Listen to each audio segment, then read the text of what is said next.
"Wallet," he barked, not a question, but an accusation. Like I'd stolen something. Corbin Shaw, the ice-blooded billionaire, never forgot a thing. Ironic, considering what he'd misplaced. Not just a wallet, see, but a truth he'd buried deeper than his vault. A truth about my mother, Liliana. He doesn't know I saw the photo, tucked behind his driver's license like a dirty secret. Doesn't know Liliana's ghost haunts me too. The gilded sparrow is a gilded cage, all right. But I'm not the sparrow. Not anymore. And he has no idea how my quiet kindness will turn into a reckoning. Mark my words. Why is the one woman she spent her life searching for pictured in the wallet of a man who has everything? The answer is a dark, tangled secret, far more shocking than she could ever imagine. The Gilded Sparrow wasn't the kind of place you stumbled into. Tucked away on a cobblestone side street in downtown Boston, it was a sanctuary of quiet luxury, a place where deals were made over seared scallops and secrets were whispered over glasses of vintage Merlot. For Eliza Monroe, it was just work. It was the place where she traded her aching feet and a plastered-on smile for the rent on her tiny apartment and the expensive medication for her grandmother. Every night was a blur of faces, but some were more memorable than others. Mr. Shaw was one of them. Corbin Shaw was a fixture at Table 7, the most secluded booth in the restaurant. He came in twice, sometimes 3 times a week, always alone. He was a man carved from granite and shadow with eyes the color of a stormy sea that seemed to see everything and reveal nothing. The newspapers called him a titan, a ruthless genius who had built a tech empire from the ground up before he was 30. To the staff at the Gilded Sparrow, he was an enigma. He never complained, never made small talk, and always tipped an even $500, no matter if he ordered a full 3-course meal or just a single glass of whiskey. Eliza was his preferred waitress, though he'd never explicitly said so. It was an unspoken arrangement dictated by the manager, who knew Eliza was efficient, quiet, and wouldn't try to flatter or flirt with their most lucrative customer. She was grateful for the predictability for the massive tip that could cover her grandmother's prescription for a month. She would take his order, usually the steak, medium rare, and a bottle of still water, serve his food and clear his plates, all in a bubble of professional silence. She often wondered what a man like that thought about sitting alone in a bustling restaurant. Did he have a family, friends, or was his life as empty as his side of the booth? Tonight was different. A storm was raging outside, lashing rain against the large bay windows. The restaurant was less crowded than usual, the low hum of conversation muted. Mr. The Shore seemed more pensive than normal, his gaze fixed on the rain-streaked glass, his multi-used suit looking like armor he couldn't wait to shed. He ate his meal in his usual silence, paid the bill with a black featureless credit card, and stood to leave. He paused by the door, turning to his butler, a stern-faced man named Peterson, who always waited for him outside. As he shrugged on his overcoat, something slipped from his inner pocket. It fell to the plush carpet with a soft thud, unnoticed by the billionaire, as he swept out into the night. Eliza saw it. She had been clearing a nearby table, and her eyes trained to notice the smallest detail caught the movement. It was a wallet, a handsome dark brown leather wallet, clearly expensive, but softened with age. Her first instinct was professional retriever hit and run it out to him. But the street was already empty. The black sedan, pulling away from the curb with a whisper-quiet engine. Her manager, a perpetually stressed man named Gerald, would insist they lock it in the safe until Mr. Shaw returned. That was the protocol. Eliza bent down and picked it up. It felt warm, personal, her thumb brushed across the worn leather. Curiosity, a feeling she rarely had the energy to indulge, pricked at her. It was an impulse, reckless and unprofessional, but she couldn't stop herself. Her hands trembling slightly, she opened it. Inside were the expected trappings of wealth, a row of elite credit cards, a driver's license with his stern, unsmiling face, and a thick fold of cash, mostly $100 bills. But tucked into a worn, transparent sleeve behind his license was something else. It wasn't money. It was a photograph. A small, square photograph, its colors faded by time. It showed a young woman with a cascade of dark auburn hair laughing into the camera. She was sitting on a picnic blanket, a field of wildflowers behind her. Her smile was radiant, a pure, unadulterated expression of joy. Her eyes a startling shade of green crinkled at the corners. Eliza's breath hitched in her throat. The world around her, the clinking of glasses, the soft music, the distant rumble of thunder faded into a dull roar. She knew that smile. She knew those eyes.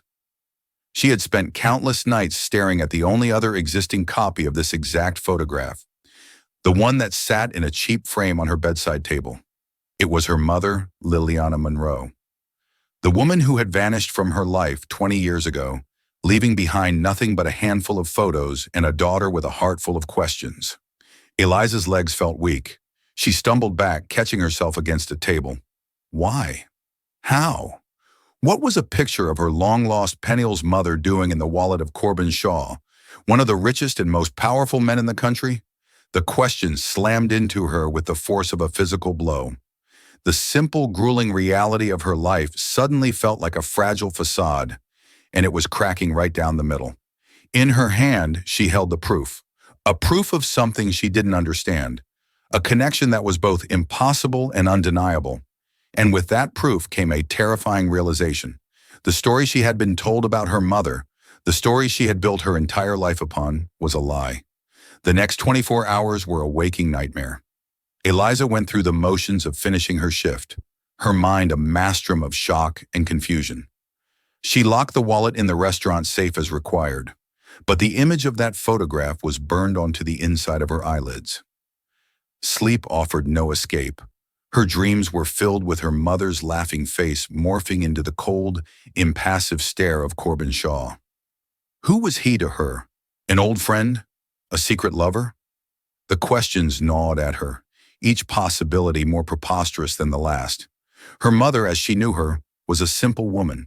The stories her father, Frank, had told her, before he passed away from a broken heart and a worn-out body, were of a gentle soul who loved painting and couldn't bake a cake to save her life. They had been poor but happy, living in a small town in upstate New York. Then one day, she was just gone. A note on the kitchen table said she was sorry that she couldn't handle the life they were living and had to leave. That was it. No explanation, no destination. How could that woman, the woman from those simple stories, be connected to a man whose net worth was discussed in global financial forums? By morning, a cold resolve had settled in Eliza's gut. She couldn't live with the not knowing. The fear of what she might discover was immense, but it was eclipsed by the agony of the mystery itself. She had to ask him. She had to look him in the eye and demand an answer. She knew his schedule. He would be at his corporate headquarters shore tower, a gleaming skyscraper of black glass and steel that pierced the Boston skyline. It was a fortress inaccessible to the likes of her. But she had an advantage. She had his wallet. Dressed in her most presentable non-waitress clothes, a pair of dark jeans and a simple gray sweater, Eliza clutched the leather wallet in her clammy hands and took the subway downtown. Standing before the monolithic tower, she felt a wave of intimidation. Men and women in sharp suits streamed past her, their faces set with purpose. She was completely out of her element. Taking a deep breath, she walked up to the imposing marble reception desk. "I need to see Corbin Shaw," she said, her voice steadier than she felt. The receptionist, a woman with immaculate hair and a dismissive smile, looked her up and down. "Do you have an appointment?" "No, but it's a personal matter. I have something of his." Eliza held up the wallet. The receptionist's expression didn't change. "You can leave it with me. We'll ensure it gets to Mr. Shaw's personal assistant." "No," Eliza said, her grip on the wallet tightening. "I have to give it to him myself. It's important." A standoff ensued. The receptionist was about to call security when a crisp, authoritative voice cut through the tension. "What seems to be the problem here?" It was Peterson, Mr. Shaw's ever-present butler and head of security. He recognized Eliza instantly, a flicker of surprise in his normally stoic eyes.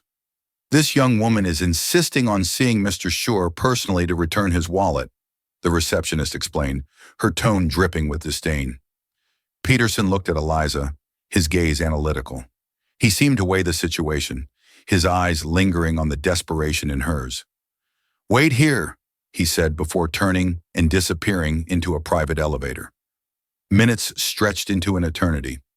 Eliza felt the stares of everyone in the lobby. She was an anomaly, a glitch in this perfect high-powered world. Finally, the elevator door swished open again. Peterson stood there, his expression unreadable. "Mr. Shaw will see you," he said. The elevator ride was silent and swift, ascending to the penthouse floor. The doors opened directly into an office that was larger than Eliza's entire apartment. One wall was a floor-to-ceiling window, offering a godlike view of the city. The furniture was minimalist and modern, the air thick with the scent of old books and money. And there he was. Corbin Shaw stood by the window, his back to her, looking out over his kingdom. He didn't turn around. "Peter Sonnen tells me you found my wallet," he said, his voice a low rumble. "I appreciate your honesty. Leave it on the desk. You can tell my assistant your name and address. I'll have a reward sent to you for your trouble." His dismissal was so complete, so casual, it ignited a spark of anger in Eliza's fear. "I don't want a reward," she said, her voice trembling but clear. He turned then, his stormy eyes locking onto hers. The intensity of his gaze was staggering. It felt like he was peeling back layers, seeing all her insecurities, all her grief. "What do you want then?" he asked, his tone laced with impatience. This was it. Her heart hammered against her ribs. She took a step forward, placing the wallet on the vast, polished desk that separated them. She opened it, her fingers fumbling with the latch. She pulled out the faded photograph and held it up. "I want to know," she whispered, her voice cracking, "why you have a picture of my mother in your wallet." The change in him was instantaneous and terrifying. The air in the room grew cold. The practiced indifference on his face vanished, replaced by a mask of pure glacial fury. His jaw clenched and a muscle feathered in his cheek. "Where did you get that?" he hissed, his voice dangerously low. "It was in here," Eliza stammered, gesturing to the wallet. "This is Liliana Monroe, my mother. She disappeared 20 years ago. So I'm asking you again, why do you have her picture?" Corbin Shaw strode around the desk, his presence overwhelming in the suddenly small space. He snatched the photo from her fingers, his eyes blazing. "You have no idea what you're meddling in," he said, his voice a venomous whisper. "You think you've stumbled onto some romantic secret? Some long-lost affair?" He let out a short, bitter laugh that held no humor. "You know nothing. Your mother was not who you think she was. Now take the wallet, leave this office, and forget you ever saw this. Forget you ever saw me. It's for your own good." He was trying to scare her. He was succeeding, but the image of her mother's smiling face gave her a strength she didn't know she possessed.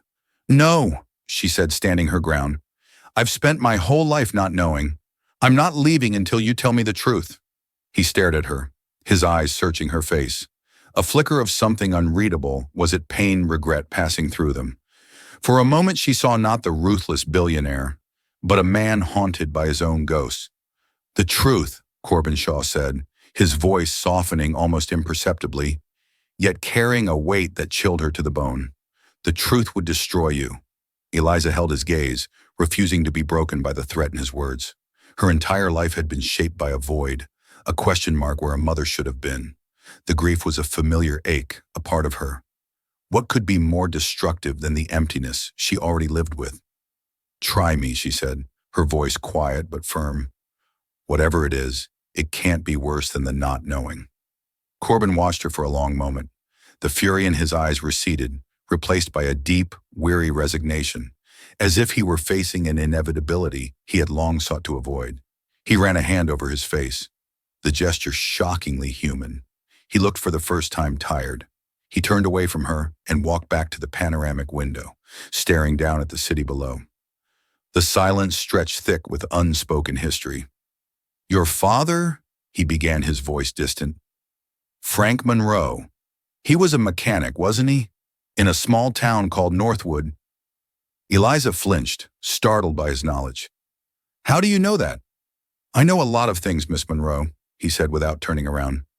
"You believe your mother Liliana left because she was unhappy with a simple life, because she wanted more. That's the story Frank told you to protect you." "Protect me from what?" Corbin finally faced her. His expression was grim, from the truth of who she was running from. Your mother wasn't just a small-town girl. That was a role she was playing, a life she desperately wanted, but one she was never truly allowed to have. He gestured to one of the plush leather chairs opposite his desk. Sit down. If you insist on knowing, you might as well be comfortable. Hesitantly, Eliza sat on the edge of the chair. It felt like being summoned to a king's throne room. Corbin remained standing, a predator pacing his cage. Your mother's real name wasn't Liliana Monroe, he stated.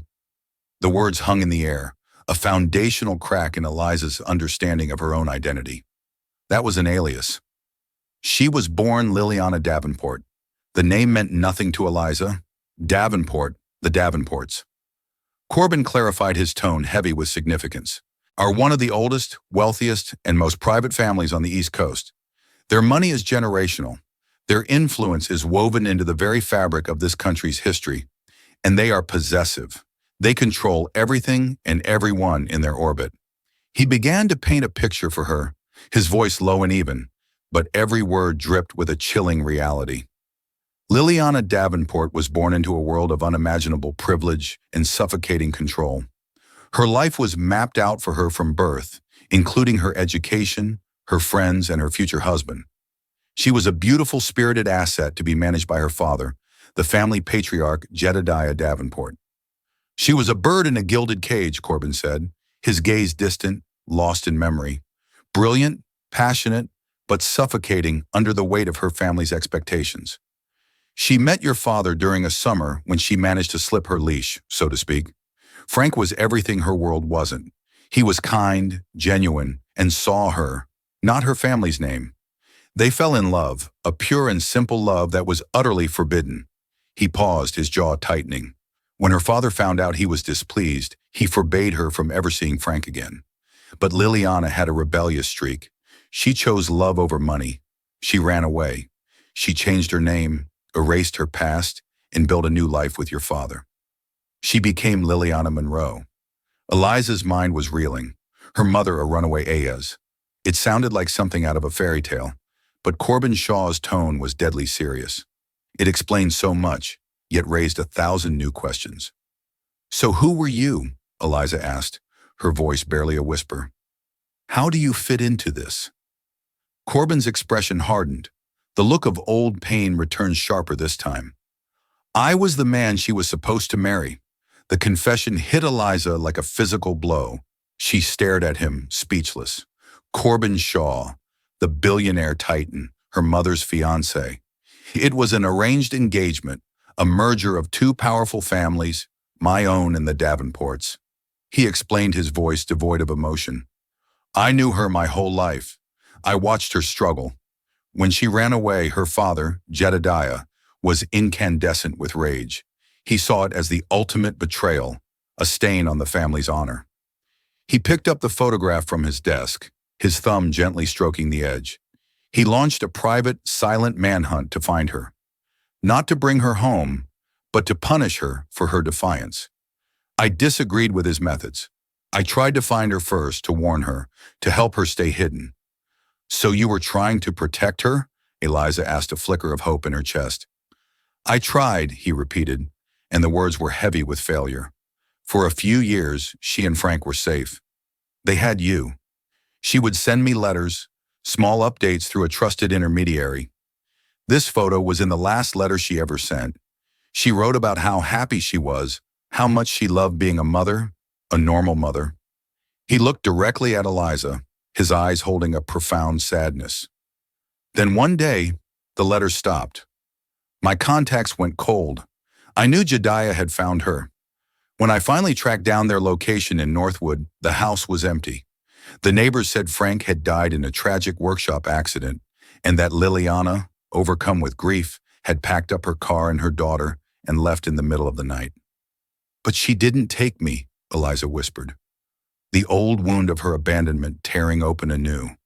She left me with my father's sister. She just disappeared. That was the story Jedediah wanted everyone to believe, Corbin said grimly. The truth is, I don't know what happened after he found them. I don't know if the accident that killed your father was truly an accident, and I don't know where Jedediah took your mother, or if she's even still. He didn't finish the sentence. He didn't have to. The horrifying possibility hung in the air between them. Her mother might be dead, murdered by her own family. Eliza felt the room spin, the carefully constructed narrative of her life. A mother who left a father who died of a broken heart had been a lie crafted to hide a dark and violent truth. Her mother hadn't abandoned her. She had been taken. Tears streamed down her face, hot and silent. They weren't just tears for the mother she'd lost, but for the parents whose love story had been so brutally destroyed. She looked at Corbin Shaw, no longer seeing a billionaire, but a man chained to the same tragedy, a man who had carried this secret and her mother's photo for 20 long years. "Why didn't you tell anyone?" she sobbed. "Why didn't you go to the police?" Corbin gave a bitter, hollow laugh. Go to the police with what, a story about one of the most powerful men in the country kidnapping his own daughter. Jedediah Davenport has judges in his pocket and senators on his payroll. His wealth buys silence and creates truth. I had no proof, only suspicions. Accusing him would have been suicide. And worse, it would have put a target on the one thing Liliana had left in this world that mattered. His stormy eyes met hers, and for the first time, she understood the look she saw in them at the restaurant.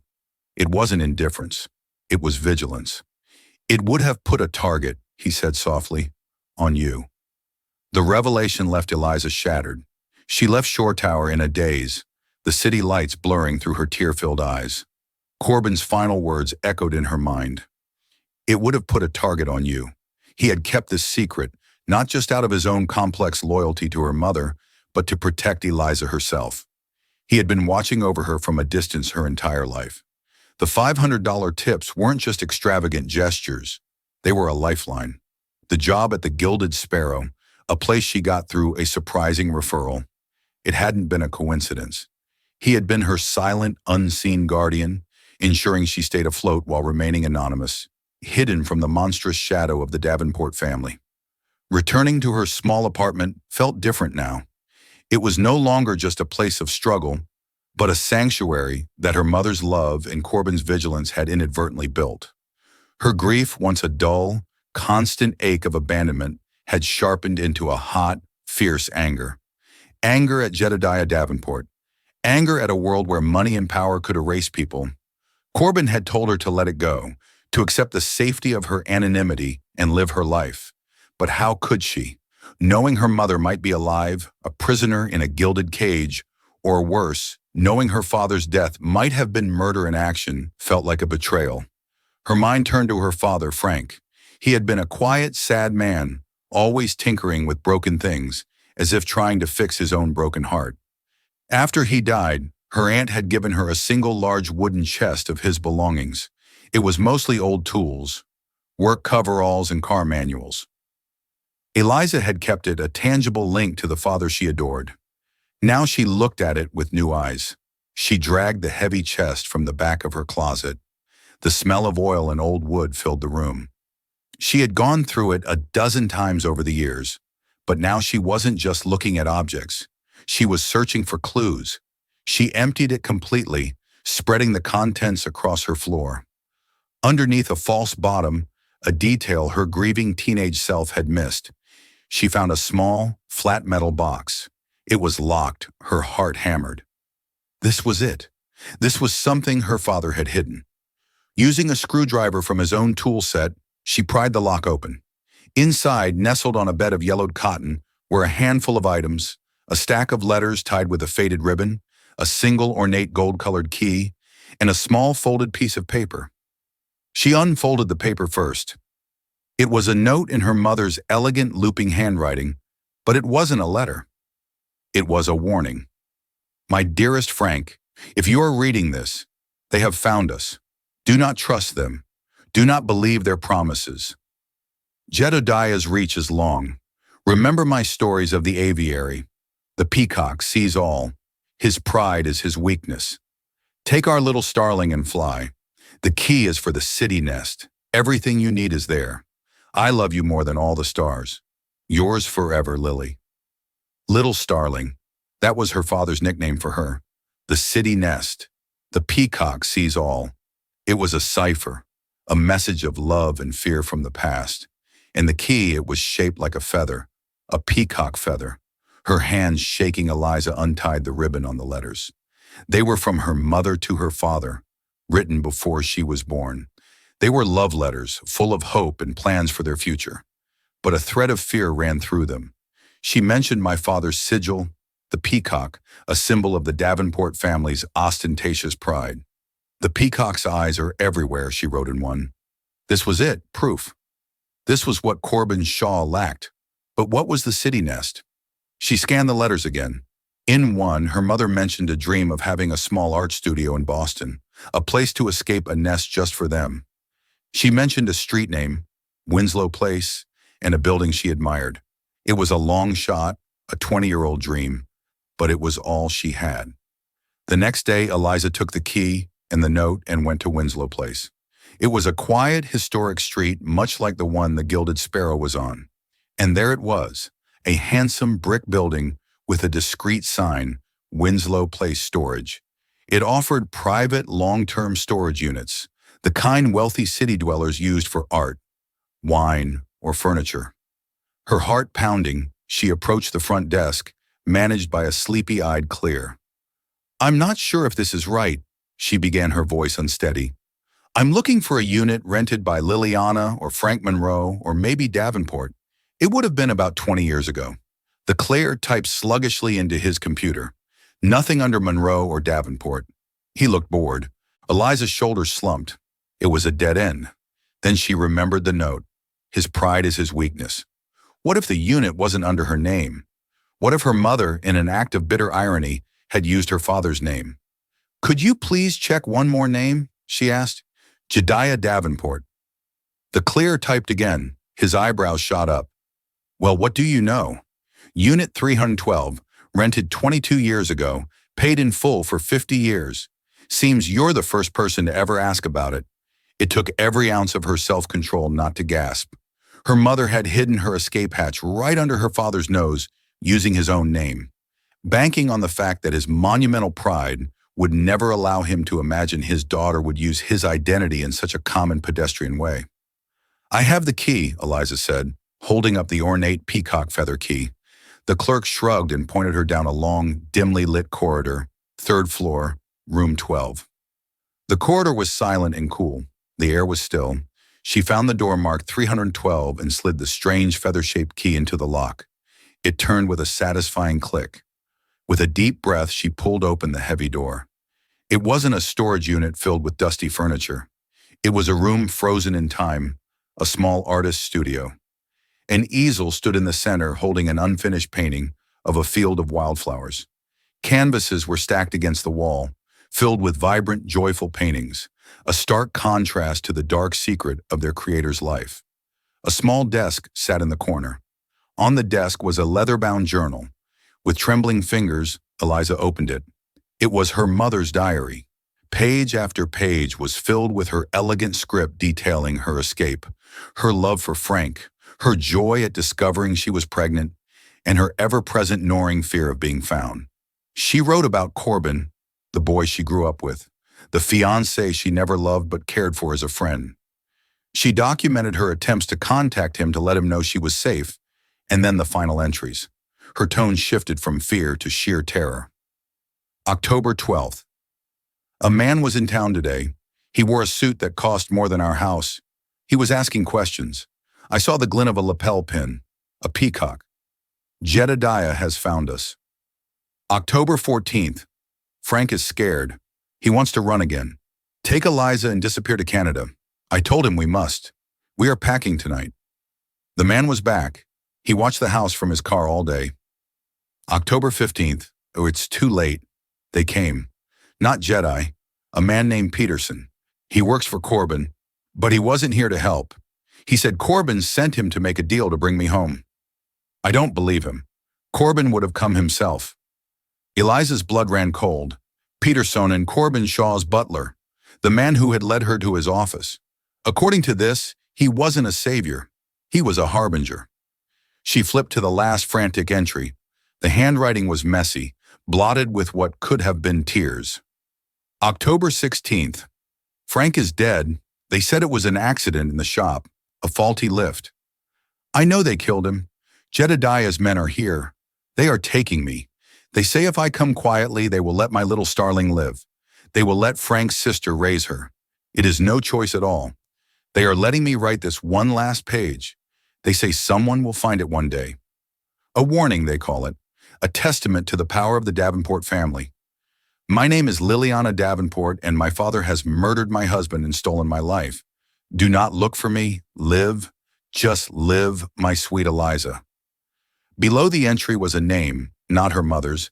It was a signature of the man who had overseen this final cruel act, the man who had handed her the pen, witnessed by A. Peterson. The journal slipped from Eliza's fingers. The entire narrative had shifted again. Corbin Shaw wasn't her mother's failed protector. He was her betrayer. He had sent his man to drag her back to her father. He was complicit in the destruction of her family, the kindness, the protection, the money. It wasn't guardianship. It was guilt.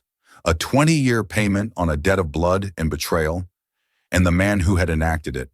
All the stony-faced butler was still by his side. Rage was a fire in Eliza's veins, burning away the shock and grief.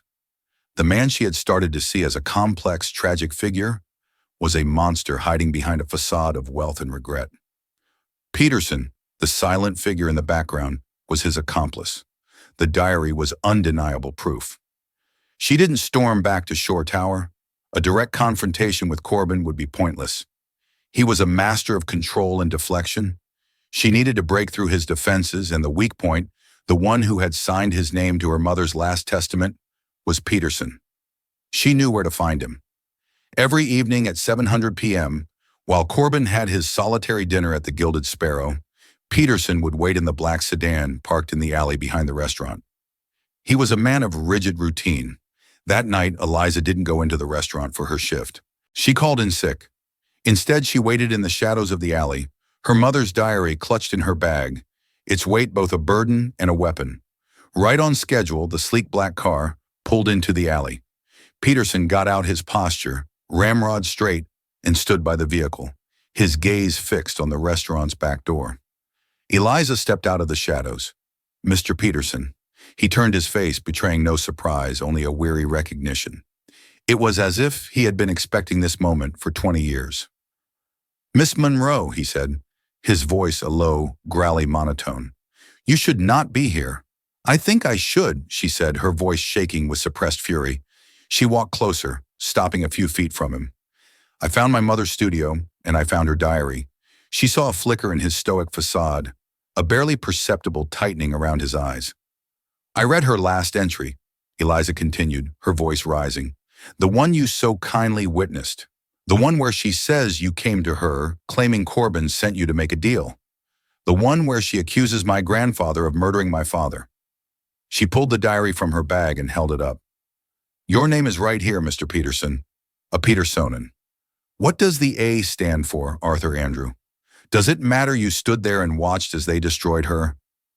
You were his tool. Peterson looked from the diary to her face, a face so much like Liliana's. The years seemed to fall away from him, leaving behind a man burdened by an old, heavy guilt. My name is Anthony, he said, his voice raspy with disuse. And you are right, I was there. The simple confession stunned Eliza into a moment of silence. She had expected denial's threats. Not this. Mr. Schur did not send me to bring her back. Peterson continued, his gaze dropping to the grimy cobblestones. He sent me with money, new identities, and a plan to get the three of you out of the country. He knew Jedediah was closing in. I was supposed to be your salvation. What? Eliza stammered. The diary my mother wrote? What she believed to be true. Peterson interrupted, his voice filled with a profound sadness. Jedediah's men got there first. They intercepted me before I could reach the house. They took the resources Mr. Shaw had given me, and they used them against her. They used my presence, my connection to Mr. Shaw to spin a story of betrayal. They told her Mr. Shaw had given up on her, that he had allied with her father and sent me to retrieve her. It was a psychological masterstroke of cruelty designed to break her spirit completely before they took her. He looked up, his eyes meeting hers. They were filled with a shame so deep it seemed to have settled into his bones. They murdered Frank Monroe. They staged it as an accident. Then they walked me into that house and forced me to stand there as they presented Liliana with their ultimatum, her life of silent servitude in exchange for yours. They made me watch as they fed her the lie that the man she trusted, Mr. Shaw, had betrayed her, and they made me sign my name as a witness. It was Jedediah's message to Mr. Shore, a message that he had failed, that his power was nothing compared to the Davenports, and that I, his most trusted man, was now party to his defeat. The story was so horrific, so diabolical, that Eliza felt sick. The cruelty wasn't just in the act itself, but in the meticulous psychological torture they had inflicted on her mother. "Why have you stayed with him?" Eliza whispered. "After all this, after they used you like that." "Loyalty," Peterson said simply, "and atonement. When I returned and told Mr. Shaw what had happened, I saw him break for the first and only time in my life. He blamed himself. He felt he had moved too slowly, that he had underestimated Jedediah's ruthlessness. That night he made a vow. He would become more powerful, more untouchable than Jedediah Davenport himself. He would build an empire so vast that one day he would have the strength to protect what was left of Liliana's legacy, you, and to challenge the man who had taken her." He took a step closer, his voice dropping to a near whisper. "Every major decision Mr. Shaw has made for the past 20 years, every acquisition, every investment, every risk has been a step towards that goal. He amassed his fortune not for the sake of wealth, but for the sake of building a weapon. The money he gave you through tips, the job he arranged for you. It was his way of keeping his promise to Liliana, of tending to her little starling from afar. He lives with the knowledge that the woman he loved believes he betrayed her. That photograph in his wallet is his penance, a daily reminder of his failure and his vow." Tears were streaming down Eliza's face again. But this time they were different. They were tears of profound, soul-shaking sorrow for everyone caught in Jedediah Davenport's web. For her murdered father, for her imprisoned mother, and unexpectedly for the two men standing in this dark alley, the billionaire and his butler, both trapped in their own prison of guilt and duty for 2 decades. Is my mother still alive?" Eliza asked the question, a fragile prayer. Peterson's face was grim. "We believe so. Our sources are limited and Jedediah's compound is impenetrable. But the word is she lives at the Davenport estate, a beautiful ghost in a house of sorrows. Never seen, never heard from, but alive." Eliza looked from Peter Sonnen to the back door of the restaurant, where inside Corbin Shaw sat alone at his table, a king on a throne of secrets and pain. The truth was finally clear, more terrible and more tragic than she could ever have conceived, and with that clarity came a new unshakable resolve. Her mother had told her to live, but living wasn't enough, not anymore. Armed with the full, devastating truth, Eliza felt a strange sense of calm settle over her. The chaos of emotions had crystallized into a single sharp point of purpose. She walked back to her apartment, not as a victim of circumstance, but as the daughter of Liliana and Frank Monroe. She was their legacy, and she would not let their story end in tragedy and silence. The next day, she didn't go to Shore Tower. She went to the Gilded Sparrow, but not for her shift. She walked in during the afternoon lull, dressed simply, and asked the manager, Gerald, if she could leave a note for Mr. Sure to be delivered with his dinner. Gerald, aware of her recent illness and the strange events, simply nodded and handed her a piece of the restaurant's heavy cream-colored stationery. She wrote only 7 words. "The Stalling is ready to fly." She knew Corbin and Peterson would understand. It was a declaration, an acceptance of her identity, and a signal that she was done hiding. That evening, instead of Corbin Shaw's black sedan, a different, more discreet car was waiting for her outside her apartment building. Peterson was at the wheel. He opened the back door for her without a word. The drive was silent. They didn't go to Short Tower or a fancy restaurant. They drove to a private airfield outside the city limits. On the tarmac, bathed in the glow of the runway lights, sat a sleek private jet. Corbin Shaw was waiting for her at the base of the stairs, not in a suit, but in casual trousers and a dark cashmere sweater. The wind whipped at his hair, and in the stark lighting. He looked less like a corporate titan and more like a weary general on the eve of a great battle. "I received your note," he said as she approached. "I had hoped this day would never come, that he would choose a life of peace. There is no peace in knowing my mother is a prisoner and my father's murderers walk free," Eliza replied, her voice steady. "You spent 20 years building a weapon. I want to know if you're ready to use it." A slow, grim smile touched Corbin's lips. It didn't reach his eyes. "Jedediah Davenport is an old dragon sitting on a mountain of secrets. To challenge him directly is to invite destruction. He's insulated by layers of wealth, loyalty, and political power. A direct assault is impossible." "So what do we do?" "Nothing," Eliza asked, her frustration rising. "I didn't say we do nothing," Corbin said, his stormy eyes gleaming with a strategic fire she'd never seen before. "We don't attack the dragon head-on. We pull the mountain out from under him." He led her onto the jet. The interior was a state-of-the-art command center filled with screens and communication equipment. Peterson was already inside setting up a secure satellite link. For 20 years, Corbin began, his voice low and intense. "I haven't just been making money. I've been gathering information. Jedediah's empire, like all old empires, is built on a rotten foundation. Shady deals, political corruption, blackmail, hidden accounts. He's meticulous, but no one is perfect. I have been searching for the one crack, the one loose thread that if pulled could unravel everything." He gestured to a large screen. A complex web of names, companies, and financial transactions appeared. At the very center was the name Jedediah Davenport. "A few months ago I found it," Corbin said. "A massive illegal transfer of funds made 30 years ago. It was used to bribe a federal judge to kill an antitrust investigation into Davenport Industries. It was the crime that solidified his empire's dominance. The proof is buried deep in a defunct Swiss bank under a labyrinth of shell corporations. But I found the key, the account number." "Why haven't you used it?" Eliza asked. "Because the proof is digital encrypted. To get it, I need access to the bank's central server. And even if I got it releasing, it would trigger a war. The people implicated alongside Jedediah are still powerful. The fallout would be immense.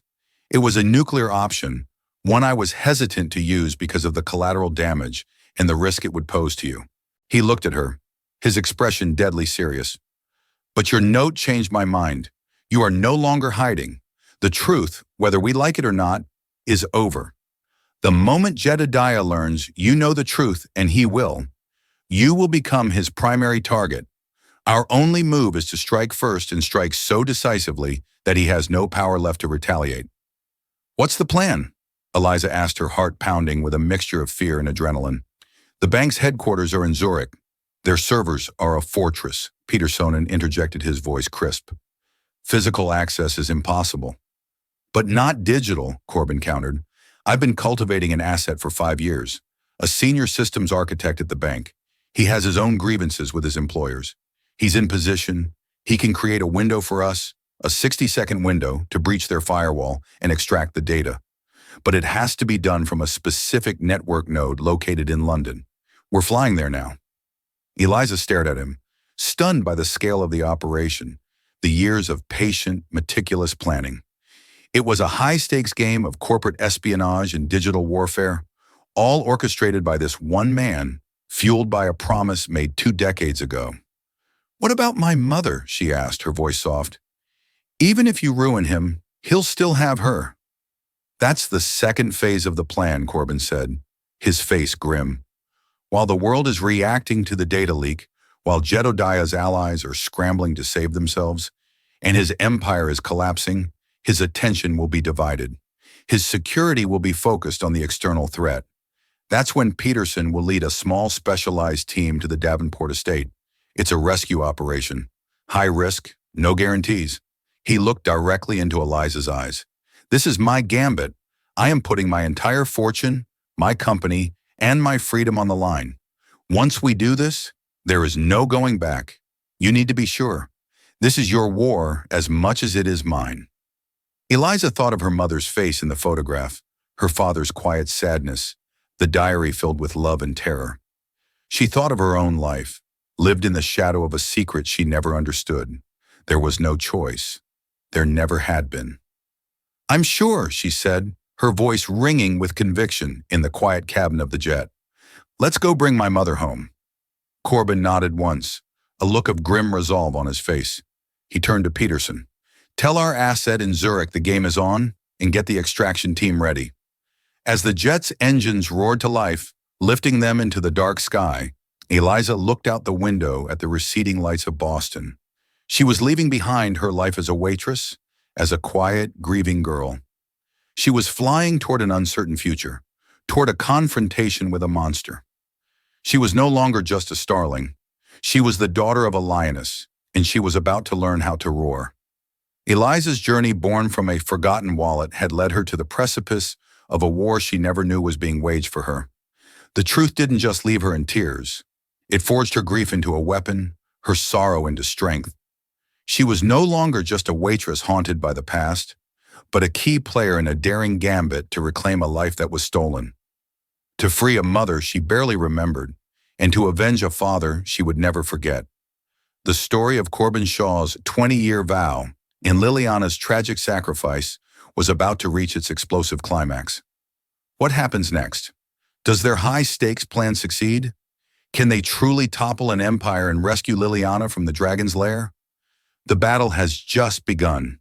If this story of secret sacrifice and the unbreakable bond between a mother and daughter moved you, please show your support by hitting that like button. Share this video with someone who loves a story of justice and resilience. And most importantly, subscribe to the channel and turn on notifications so you don't miss the thrilling conclusion to Eliza's fight for her family. Your support helps us bring more incredible stories like this to you. Thank you for listening.